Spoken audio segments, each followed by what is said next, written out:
One of the major themes of my work has been people and places left behind, and no community in my constituency better embodies that than the historic town of Watton and the surrounding area of Wayland. Cut off from even the A11 and the A1065 in the middle of mid-Norfolk, Watton and Wayland feels very left behind by the last 30, 40 years. And that's why this initiative is so important. A wonderful museum here on the High Street to tell the young people of Watton today about its proud history, but also to rekindle that sense of pride and purpose. I'm joined by Chris, who's put all this amazing museum together. Chris, I'm particularly struck by this with Remembrance Sunday coming. Can you just tell us a little bit about this exhibition and then about this fabulous museum and what you've put together? This exhibition here we put in especially for the 100th anniversary of the termination of the First World War. It's all based on a gentleman who came from Stoke-Eden, so local as far as we're concerned. He died in 2003 at the age of 105. He was a machine gunner in the First World War, and his entire story is in this cabinet for people to see. Part of the exhibition will remain permanently within our main collection. Amongst other things, he was awarded the Legion d'Honneur, which is the highest award France can give. There'll be a lot of young people in Watton who will be very struck that a local lad from here, he lived to 104 and also was awarded that. I mean, it's an incredible honour. Yeah. What else have we got here in the museum? Because it What tells the story of Watton. The museum starts as you come in the door with in particular a hand axe, which is 500,000 years old, which is local. Stone Age implements, fossils including parts of mammoth, all found locally. Amazing. And as you go around the room, you'll come through Bronze Age, Roman, Tudors, the fire of Watton, 1674 when the town burnt down. The skeleton dug up on the local site, which is Roman, but was in a Bronze Age barrow, and we don't really know why. And then a little bit on the station, we don't know a lot about it, long since gone. Rotary, round table,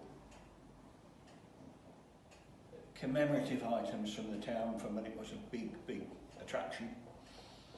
Local shops and stores, and back round to the military. So the Air Force here, of course, there were 7,500 men here, which most people don't realise, and of course there is nothing left to show for it. The American flags, one of the stunning things about Watton is that if you come here in the 50s and 60s, full employment, one of the countries and counties leading pork and pig businesses, social club, football club, leisure club, we had a swimming pool, and a big air base with cutting edge technology, leading in the Cold War and missiles. And this was a town that was right on the front of post-war Britain. And the infrastructure was here then. Unfortunately, we don't have it now. And as you just said, Chris, 7,500 men and women here then. That's our population today. So you can imagine the population was that much more back in those days. So the infrastructure was here for those people. And I think this museum now, it's almost like a ghostly relic of how it once was. And we are living in the shadow of that now. And when you come in here, and towns move forward, but when you come in here, you see that actually we've gone backwards. And it's so sad. So as Mayor, we've just been having a meeting about creating a Watton and Wayland partnership. I think this is important because it reminds people what a healthy and functioning, proud town looks like. Why do you think this is so important for the work that you're doing to help give Watton a stronger future? Try to make Watton help itself, to try and bring ourselves out of this doldrum that we've got ourselves into. We are an amazing, stoic, steadfast community that does things for itself. I think Chris, you'll agree, won't you?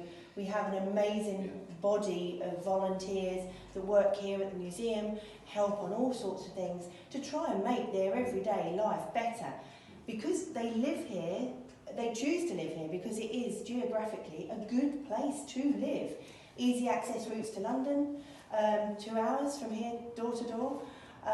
So it's got a lot going for it, and proof is here when you look around. So there you are, here in the heart of East Anglia, one of the fastest growing and most prosperous parts of the country, not even 40 miles from Cambridge or Norwich. Watton, a historic town that in the last few decades has felt very left behind, picking itself up, rediscovering and telling the story of its own history through local civic leadership, setting up a partnership for a prosperity alliance to help put this town back on the map and make it a place again that believes in itself.